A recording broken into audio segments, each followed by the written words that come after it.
দীপাবলির রাত। গোটা গ্রাম আলোয় ঝলমল করছে। প্রত্যেকটা বাড়িতে অজস্র প্রদীপ জ্বলছিল। গ্রামের রীতি অনুযায়ী লোকেরা মন্দির আর কুয়োর উদ্দেশ্যে প্রদীপ নিয়ে যাচ্ছিল। লতিকা শহর থেকে নিজের ঠাকুমার কাছে এসেছিল। সেও আশেপাশে মেয়েদের সাথে মন্দিরে প্রদীপ দিতে যাচ্ছিল। তখন হঠাৎই ওর নজর ঝুপড়ির মধ্যে পড়ে, যেটা দীপাবলির দিনও অন্ধকার। সঙ্গে থাকা বান্ধবীদের কিছু না বলে লতিকা একটা প্রদীপ ওই ঝুপড়ির মধ্যে রেখে আসে।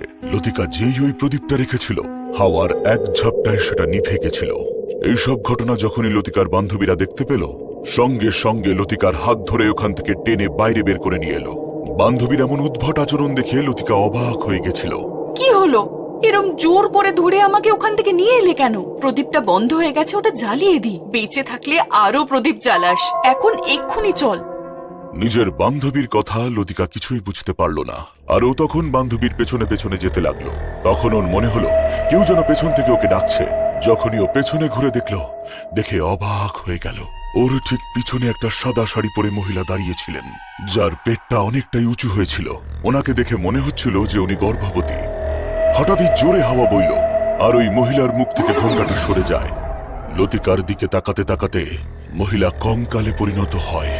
এসব দেখে লতিকা জোরে চিৎকার করে অজ্ঞান হয়ে পড়ে।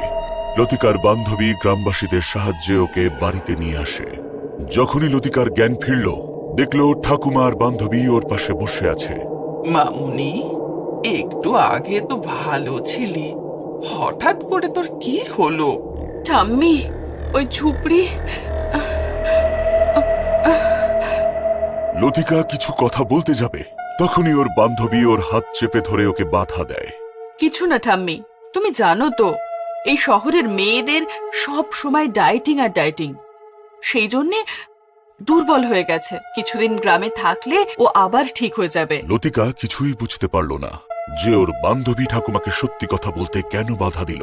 তুই ঠিকই বলছিস বাছা, আমি আজ থেকেই এ দ্বিগুণ খেয়াল রাখবো। তোমরা বসো, আমি তোমাদের জন্য গরম গরম হালুয়া নিয়ে আসছি। এসব কথা বলে ঠাকুমা ওখান থেকে চলে যান। ঠাকুমা চলে যেতেই চিন্তাগ্রস্ত মুখ নিয়ে লতিকা বান্ধবীর দিকে তাকিয়ে থাকে। আমি জানি তোর মনে অনেক প্রশ্ন আছে। তোর সব প্রশ্নের উত্তর আমার কাছে নেই।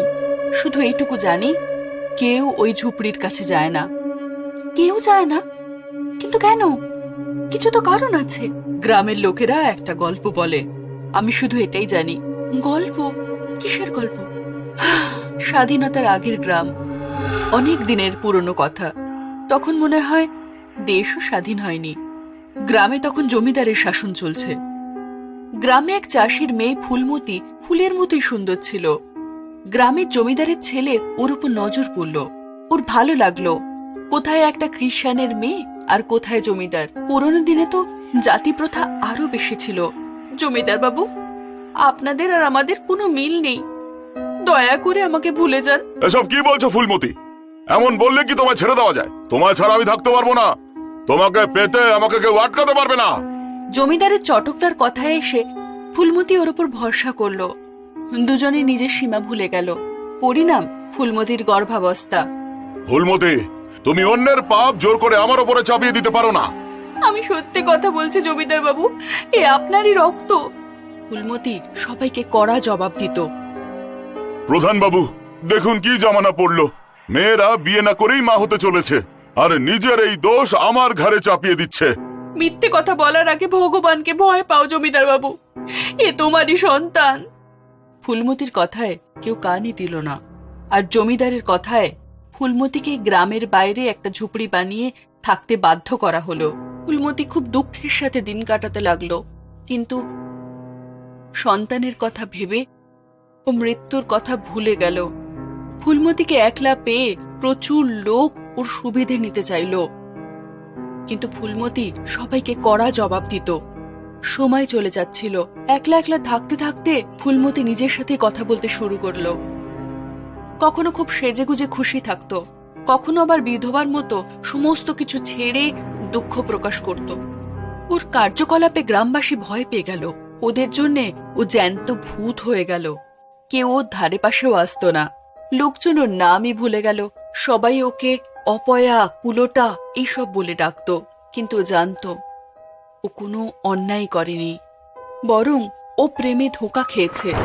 একদিন ভীষণ জোরে বৃষ্টি পড়ছিল, বিদ্যুৎ চমকাচ্ছিল, সারা গ্রাম অন্ধকার ছিল। সমস্ত গ্রামবাসীরা প্রদীপ জ্বালিয়ে বসেছিল। ফুলমতির হঠাৎ প্রসব বেদনা উঠল, ছটফট করছিল, পুরো ঘর অন্ধকার ছিল। ওর চিৎকার শুনেও লোকে শুনতে পেল না। কারুর সাহায্য ছাড়াই ফুলমতি এক মরা বাচ্চা প্রসব করল। নিজের বাচ্চার জন্যে এতদিন ও সব সহ্য করছিল। যখন সেই রইল না, সেই রাত্রেই ফুলমতি গলায় দড়ি দিয়ে আত্মহত্যা করল। লোকেরা ফুলমতি আর ওর বাচ্চার মৃতদেহ সৎকার করতে চাইল, কিন্তু যখনই তারা ঝুপড়িতে ঢুকতে যায়, দরজায় একটা বড় সাপ পাহারা দিতে থাকে। লোকেরা অনেক চেষ্টা করার পরেও সেই সাপটা সরলও না আর কাউকে ঢুকতেও দিল না। লোকেরা কিছু সময় অবধি চেষ্টা করলো, কিন্তু সাপটা যখন সৎকার করতে দিলই নয়, তখন গ্রামবাসীরা সেখানে যাওয়া ছেড়ে দিল।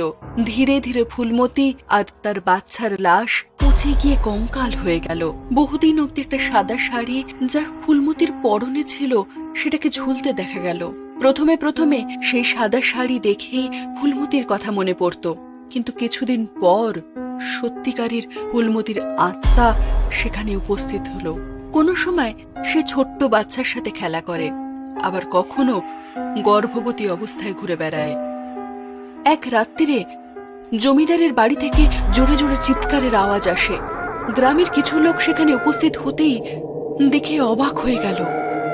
একদিকে জমিদার আর তার পরিবার এক কোণে দাঁড়িয়েছিল, অন্যদিকে হাওয়ায় ঝুলন্ত ফুলমতি। ছেড়ে দাও আমায় আর আমার পরিবারকেও, চলে যাও এখান থেকে। তোকে ছেড়ে দেবো? তোর পরিবারকে? তুই আমার সাথে যা করেছিস তার শাস্তি তোরা সবাই পাবি।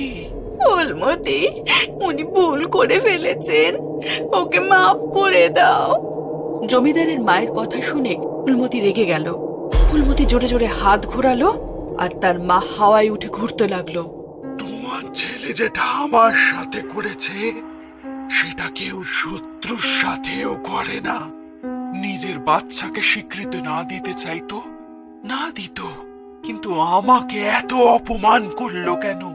যার জন্য আমার ঘর সংসার সব থেকে দূর হয়ে গেলাম। আমি সবার সামনে সত্যটা বলছি যে তোমার গর্ভে আমারই সন্তান ছিল। আমি ভালোবাসার আর বিয়ের অভিনয় করেছিলাম। এবার অন্তত আমার মাকে ছেড়ে দাও।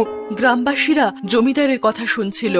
জমিদার বাবু, গ্রামে আপনার কত সম্মান। আপনাকে বিশ্বাস করে বেচারি ফুলমতির কথাই আমরা মানতে চাইনি তখন। আর গ্রাম পঞ্চায়েত থেকে ফুলমতিকে শাস্তি দিয়ে দিল। মা ফুলমতি, আমি অনেক পাপ করেছি, আমাকে শাস্তি দে। আপনাদের ভুলের সাজা আমাদের জীবন চিরকালের মতো অন্ধকার হয়ে গেছে। ফুলমতি আর গ্রাম পঞ্চায়েতকে সেখানে কথা বলতে দেখে জমিদার তার পরিবারকে নিয়ে সেখান থেকে পালিয়ে যেতে চেষ্টা করে। ওর চেষ্টা দেখে ফুলমতি হঠাৎ করে রেগে ওঠে আর তার চোখ থেকে রক্ত পড়তে থাকে। জমিদার, তুই লোককে ঠকাতেই শিখেছিস। তুই আজকেও ঠকিয়ে পালাচ্ছিস। তুই আর কোনোদিন কাউকে ঠকাতে পারবি না। এই কথা বলতে বলতে ফুলমতি তার হাতটা ঘোরালো। হঠাৎ করে জমিদারও হাওয়ায় উঠে ঘুরতে লাগলো। জমিদার অনেক চেষ্টা করলো নিজেকে বাঁচানোর জন্য, কিন্তু ফুলমতি তাকে জোরে আছড়ে মারলো মাটিতে। মাটিতে পড়তেই টুকরো টুকরো হয়ে গেল, পুরো মাটিতে রক্তে রক্তে ভেসে গেল, এবং জমিদারের পুরো পরিবারের লোকেরাও একের পর এক মারা গেল। ওই দিনের পর থেকে ফুলমতিকে লোকে দেখতে পেত, কিন্তু সে কখনো কারোর কোনো ক্ষতি করত না। শুধুমাত্র যারা মানুষকে ঠকায়, ফুলমতির আত্মা তাকেই সাজা দেয়। লোকেরা ওকে কলঙ্কিনী বলে ডাকতো। সেই জন্য ফুলমতি অন্ধকারের সাথে বন্ধুত্ব করে নিল। অনেক চেষ্টা করেও তার ঝুপড়ির আশপাশে আলো লাগানো গেল না। আজকেও তুমি হয়তো সেখানে আলো জ্বালাতে গিয়েছিলে, সেই জন্য ওকে তুমি দেখতে পেয়েছো। কাকে দেখতে পেয়েছো? কার কথা বলছো তোমরা? বলো তো দেখি। এখন আসি, আপনি লতিকার খেয়াল রাখুন। লতিকার বান্ধবী চলে যাওয়ার সময় ঠাকুমা তার হাতটা ধরে এবং নিজের পাশে বসায়। ঠিক তো, তোমরা ওই ঝুপড়ির কাছে আলো জ্বালাতে যাওনি তো বাছা? ওখানে আলো জ্বালাতে? ঠাকুমার এই সব কথা শুনে ফুলমতির কথা মনে পড়ে যাচ্ছিল বান্ধবীর।